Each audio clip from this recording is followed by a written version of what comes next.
Et salut tout le monde, j'espère que vous allez bien. On se retrouve pour une vidéo d'actu sur le cyclisme naturellement. Donc on commence avec le Tour du Pays Basque, la grosse chute de Primoz Roglic lors de la troisième étape. Leader du Pays Basque depuis sa démonstration réalisée lundi lors du contre-la-montre inaugural, Primoz Roglic a été victime d'une sévère chute à une quarantaine de kilomètres de l'arrivée de la troisième étape. Sonné et bien brûlé sur son côté droit, le Slovène de la Bora Hansgrohe a mis du temps à remonter sur son vélo, attendu par ses coéquipiers Matteo Sobrero et Emmanuel Bourman. Le vainqueur du dernier Tour d'Italie est revenu à 25 bandes du but sur un peloton qui a ralenti après sa chute et l'a attendu clairement, mais l'état physique de Primoz Roglic inquiète. Ils l'ont attendu clairement, mais pour avoir regardé l'étape, là, Ineos s'était mise à rouler quand même. C'est la Jumbo Visma, la Visma Lease Bike, je vais me faire taper sur les doigts, la Visma Lease Bike qui a été les voir à l'avant et qui leur a dit les gars, faut peut-être attendre Primoz Roglic. Alors, merci à la Visma Lease Bike qui sont beaux joueurs. On va peut-être voir la chute ici. En tout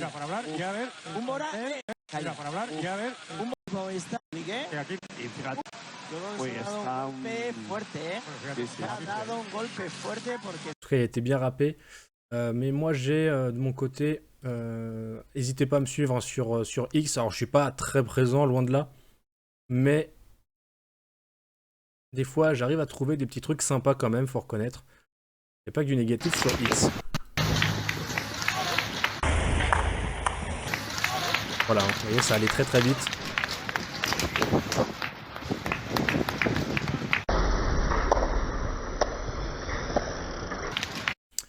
Ça allait très très très vite.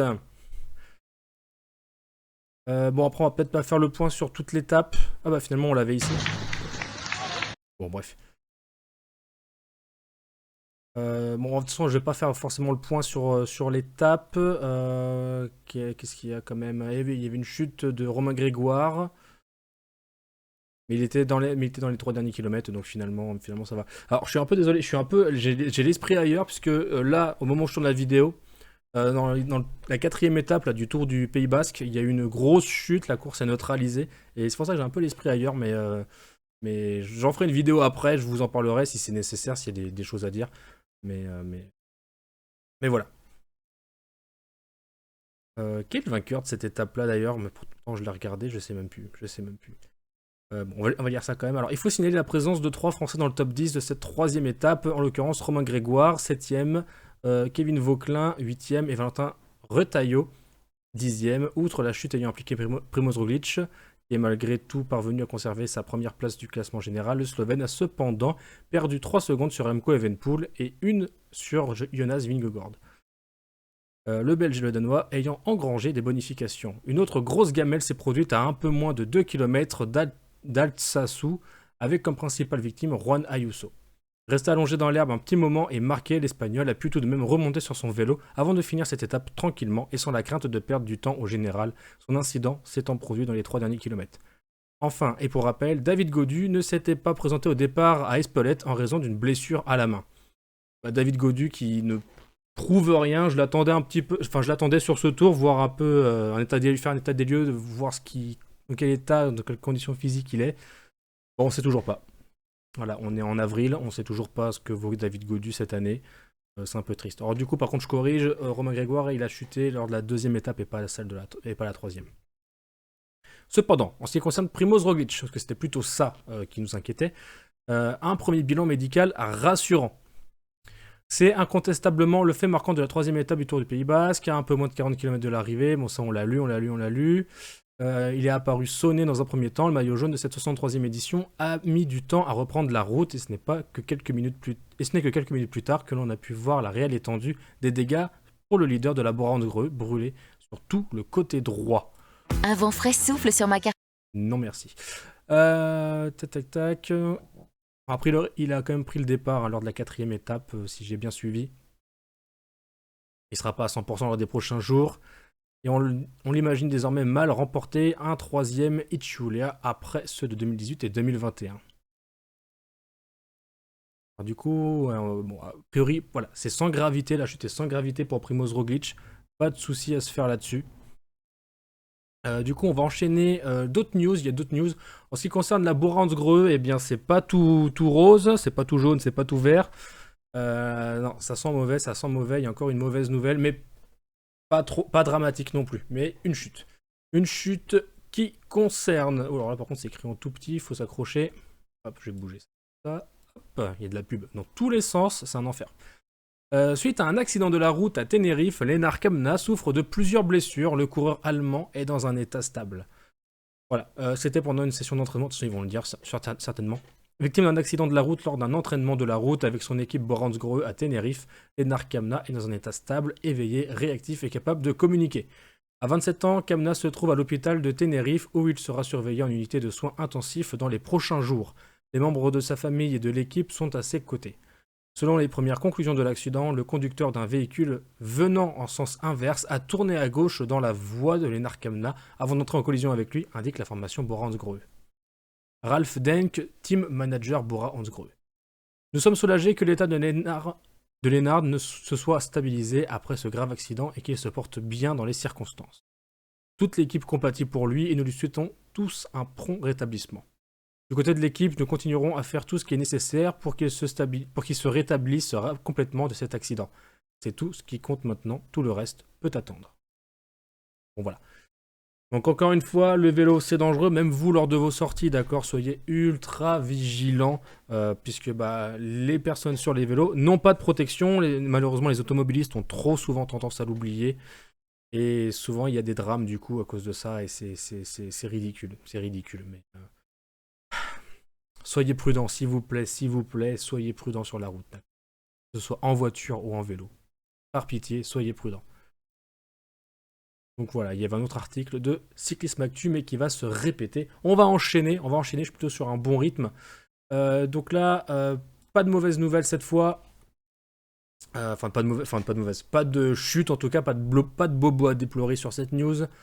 Mercato, un premier gros départ chez Groupama FDJ, 3 petits points. Alors ils auraient pu mettre un point d'interrogation puisque rien n'est signé encore, rien n'est officiel. Quoique, ces dernières heures, des révélations en provenance du site globalcyclingnetwork.com annoncent que le grand espoir néo-zélandais de la Groupama FDJ, Laurens Pitty, qui a explosé au plus haut niveau à l'occasion de la campagne flandrienne, devrait quitter l'équipe française l'an prochain pour rejoindre la Bora-Hansgrohe. En attendant, Lenny Martinez... Depuis plusieurs semaines, des informations persistantes circulent sur le fait que plusieurs grands espoirs de la Groupama FDJ sont dans le collimateur des grandes équipes du World Tour, d'autant qu'ils sont plusieurs à arriver en fin de contrat au terme de cette saison, à commencer par Lenny Martinez, Romain Grégoire et Laurens Pitty. Sur ces dossiers, la position de l'équipe française apparaît fragile car elle n'est pas en mesure de lutter financièrement avec les tarifs XXL suggérés par les grandes écuries mondiales. Un premier grand départ pourrait d'ailleurs s'être conclu récemment. En effet, selon les révélations du site globalcyclingnetwork.com, Laurens Pitty, qui s'est révélé au top niveau durant les classiques flandriennes, où il a été à plusieurs fois le seul à pouvoir suivre les ténors mondiaux comme Mathieu Van Der Poel ou Wout van Aert, aurait finalisé un accord de principe avec l'équipe Bora-Hansgrohe en vue d'une signature la saison prochaine. Selon globalcyclingnetwork.com, l'accord aurait été trouvé juste avant Milan-San Remo, alors que d'autres grandes équipes étaient également sur les rangs, comme le team UAE ou la Jayco Alula. Selon GCN, la nouvelle puissance financière de la Bora-Hansgrohe, effective avec l'entrée au capital du groupe Red Bull, a pesé dans l'issue de la discussion. Et il y en a plus d'un qui s'interroge d'ailleurs sur la Groupama FDJ. Tout ça en fait inquiète. Imaginez si la Laurens Pitty part, Lenny Martinez part et si Romain Grégoire part. C'est inquiétant. C'est inquiétant, surtout qu'il y a plusieurs autres signes qui inquiètent. C'est que la Groupama, ça fait maintenant 2, 3, voire 4 saisons peut-être. Bon, peut-être pas 4. Ma mémoire me ferait défaut. Mais ils ne font pas de recrutement marquant. Ils ne font pas de grands recrutements. Ils vont chercher dans leur équipe continentale. Alors qui est bonne, au demeurant, il n'y a pas de souci. Au contraire, s'ils ont des coureurs qui intéressent, c'est que l'équipe continentale marche bien et ils arrivent à former de très bons coureurs. Là-dessus, il n'y a pas de débat. Cependant, là, ce qui est remis en question, c'est la faculté de la Groupama FDJ à garder ses talents, justement. Visiblement, il n'y arrive pas. Thibaut Pinot est parti, c'était le dernier grand talent. Alors, il y a eu David Gaudu, on a espéré, mais David Gaudu, finalement, il nous fait un peu... Ça retombe comme un soufflet, quoi. On ne sait pas trop le mettre, on ne sait pas trop le caser. On sait pas, c'est tantôt il est très fort au niveau des meilleurs, tantôt il est où en fait? Voilà, c'est un petit peu la question. Même par rapport, il y avait des problèmes de management entre enfin par rapport au fait que entre David Godu et Arnaud Desmar, l'ambiance était pas bonne, il y avait des choses qui allaient pas, et c'est justement le rôle du manager de gérer ça, de faire un peu le tampon entre les deux et faire en sorte qu'il y ait une bonne cohésion d'équipe dans la globalité. Alors qu'on sait que la rivalité entre les deux, finalement, ça avait créé quand même quelques secousses au sein de l'équipe. D'accord, c'était pas neutre à tel point qu'un coureur est parti en cours d'année. Rappelez-vous d'ailleurs, il n'avait pas participé au Tour de France. Enfin, là, c'était un grand coureur, Arnaud Démare. Il a quand même gagné le maillot cyclamen du Tour d'Italie, peut-être même 2 fois.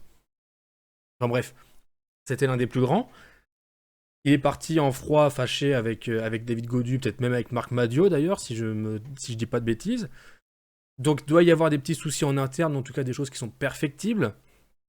Comme partout, vous me diriez, mais... Donc là maintenant, l'autre question qui vient après, c'est... Ils arrivent à former des grands coureurs, c'est très bien, c'est tout à leur honneur, bravo. Mais s'ils n'arrivent pas à les garder, ça veut dire qu'ils vont être... le risque, c'est qu'ils se retrouvent avec des coureurs qui sont bons, mais juste bons, si vous voulez, et que les meilleurs s'en aillent. À ce moment-là, bah, jamais la Copa FDJ va pouvoir devenir la meilleure. Vous voyez ce que je veux dire? Et il y a péril dans la demeure, en fait. Il y a péril dans la demeure. L'équipe ne pourra en l'état plus progresser, et pourra au mieux stagner, et voire même décliner sur le long terme. Vous voyez ce que je veux dire? Donc il y a une problématique. Alors après, de quel ordre? Je ne suis pas en interne, je connais pas assez les tenants et aboutissants de tout ça. Juste, avec une simple observation, ils commencent à avoir des grands coureurs dans leur équipe qui sont très jeunes, et visiblement, ils auraient du mal à les garder. Alors qu'il y a beaucoup d'équipes qui sont intéressées pour faire des accords, c'est normal, et ça, on l'a toujours vu, et c'est normal et c'est légitime. Mais vraisemblablement, ils auraient des difficultés à les garder. Là où la Groupama FDJ, c'est vrai que depuis toujours, quasiment, ils avaient des coureurs, ils les signaient pour 3, 4, 5 ans, enfin 2, 3, 4, 5 ans, enfin bref, et c'est des coureurs qui re-signaient après, qui restaient. C'est une équipe où ils faisaient, entre guillemets, bon vivre, et c'est une équipe où on ne voulait pas partir. Bon, il y en a quelques-uns qui sont partis, évidemment, mais c'était l'idée générale. La question, c'est est-ce que c'est toujours vrai aujourd'hui? Donc l'avenir nous dira, on aura des éclaircissements plus tard, mais quelque part ça m'inquiète encore un petit peu. Alors j'espère m'inquiéter pour rien. Cependant, il y a des doutes légitimes. Compliqué aussi pour Lenny Martinez. Si cet accord se confirme dans les prochains mois, il jette un premier pavé dans le jardin de Marc Madiot, le boss de la Groupama FDJ, qui pourrait bien aussi perdre Lenny Martinez, que l'on dit en discussion très avancée avec la Bahreïn Victorious, et dont le boss français n'a pas caché entre les lignes que la prolongation ne serait pas aisée. Victime de son succès, l'équipe tricolore pourrait ne pas profiter longtemps du niveau mondial acquis par ses jeunes pousses et devoir au plus vite rebâtir un groupe capable de prendre efficacement la relève. Et c'est fini pour cet article. Voilà. Alors on sait que toutes les équipes n'ont pas non plus les mêmes budgets. Après, je ne suis pas dans les finances de chaque équipe. J'avoue que là-dessus, je dois bien confesser mon ignorance à ce niveau-là. Est-ce que ça joue tant que ça? Est-ce qu'il y a une telle différence? Est-ce qu'il n'y aurait pas autre chose? Franchement, je sais pas. Je sais pas. Et est-ce que ça fait tout? Je sais pas non plus. Donc, à voir, à suivre. Si vous avez des éclaircissements d'ailleurs, je veux bien les avoir en commentaire. Ça pourrait être éclairant pour tout le monde. Dernière news du jour, et pas des moindres, et ça concerne Paris-Roubaix. Oubliez pas, Paris-Roubaix, c'est dimanche là, 7 avril. Bah, soyez présents, c'est important. Hein. Si le Tour des Flandres, c'est le jour de fête nationale en Belgique, Paris-Roubaix, c'est le jour de fête nationale en France. Hein. Faut pas... Il n'y a pas de débat. Je pense que vous êtes tous d'accord avec moi. Mathieu Van Der Poel sur la chicane, c'est une blague. Et j'ai cru aussi, en fait, j'ai eu la même réaction. La chicane, quand on parle de chicane, on parle de ça. On parle de ça, c'est ça la chicane. Habituellement, les coureurs passaient là tout droit.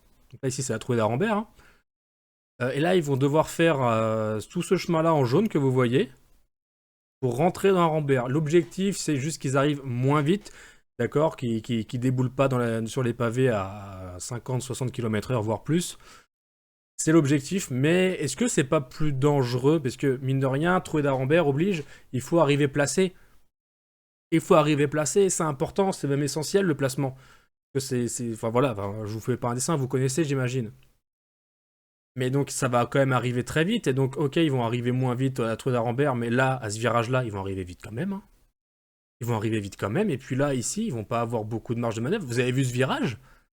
Vous avez vu ce virage? Enfin, alors oui, ils vont devoir freiner, il n'y a pas de doute. Mais en plus, là, il y a une voie ferrée, j'espère qu'il n'y aura pas de train. J'espère qu'il n'y a pas de train qui passe ici. Mais sincèrement, ça sent la catastrophe. Ça sent la grosse catastrophe. Moi, je vois ça, là, en l'état, j'ai très peur. Vraiment, j'ai très peur. Je suis pas serein. On en a parlé, hein. Voilà, c'est ça la vidéo que j'ai vue. Ça, faut que je vous le montre. C'est juste obligé. Je peux vous le mettre en grand normalement, ça devrait pouvoir aller. Ah oui, il n'y a pas de son. Il n'y a pas de son, c'est normal. Donc voici la chicane. Voilà, c'est ça le virage.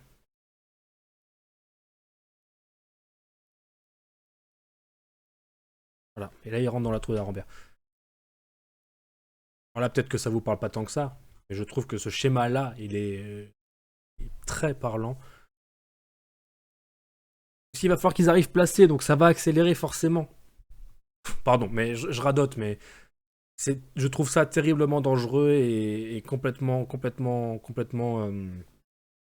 Euh, comment on dit ça? Ils ont pas réfléchi, quoi. Ils ont pas réfléchi avant. C'est pas possible.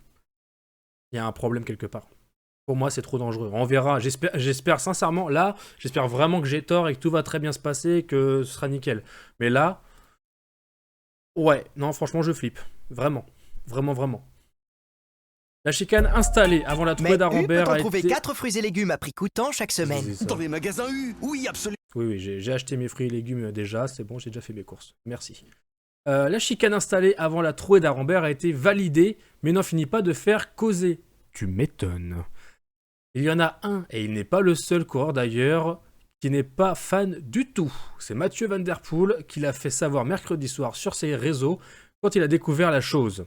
C'est une blague, a commenté mercredi Mathieu Van Der Poel sur ses réseaux. Mathieu Van Der Poel est, faut-il le rappeler, le vainqueur de Paris-Roubaix en 2023. Il n'y a pas besoin de le rappeler. Ah, cette chicane. La préfecture du Nord a validé mercredi le dispositif demandé par Cyclistes Professionnels Associés, CPA, le principal syndicat des coureurs, afin de faire en sorte que ces derniers, dimanche à l'occasion de la 121e édition de Paris-Roubaix, entrent dans la trouée d'Arambert à une vitesse bien moins élevée qu'à l'accoutumée. Les participants à l'Enfer du Nord devront ainsi contourner un îlot central situé juste avant l'entrée du secteur pavé le plus mythique et réputé de l'épreuve nordiste. Le parcours empruntera une chicane juste avant l'entrée du secteur pour ralentir la vitesse d'entrée dans celui-ci et limiter les risques de chute sur les pavés, indiquent les organisateurs de Paris-Roubaix ce mercredi soir. Il va falloir réfléchir au comportement et au matériel, selon Thierry Gouvenou. Cela devrait baisser la vitesse aux alentours de 25-30 km/h. Cela répond à la demande des coureurs, mais c'est un dispositif mis en place dans la précipitation. À long terme, on va réfléchir à quelque chose de plus fluide, explique Thierry Gouvenou, le directeur de Paris-Roubaix, au journal L'Équipe. Celui-ci estime toutefois que la mise en place de tels obstacles n'est pas forcément la solution idéale pour renforcer la sécurité des coureurs. Il va falloir réfléchir au comportement et au matériel, lance celui qui avait pris la 7e place de l'édition 2002 du monument nordiste. Un peloton divisé sur la question. Si Mathieu Van Der Poel n'a pas validé l'idée, il y en a d'autres au sein du peloton qui se réjouissent de cette modification de tracé, à l'instar de Tim de Klerk. J'ai été l'un des coureurs qui ont demandé à ASO d'intervenir, explique le Belge de la Lidl Trek à Het Laatste News. C'est fou, la forêt de Wallers est en pire état d'année en année. Tant de carrières ont été brisées là-dessus. Quelque chose devait changer. Tout le monde dit, le vélo doit être plus sûr. Et dès que quelqu'un fait une proposition, les inconvénients sont soulignés. C'est aussi typique du cyclisme. La décision est aussi saluée sur les réseaux sociaux par Richard Plugueux, patron de la team Visma Lease a Bike. Bon travail.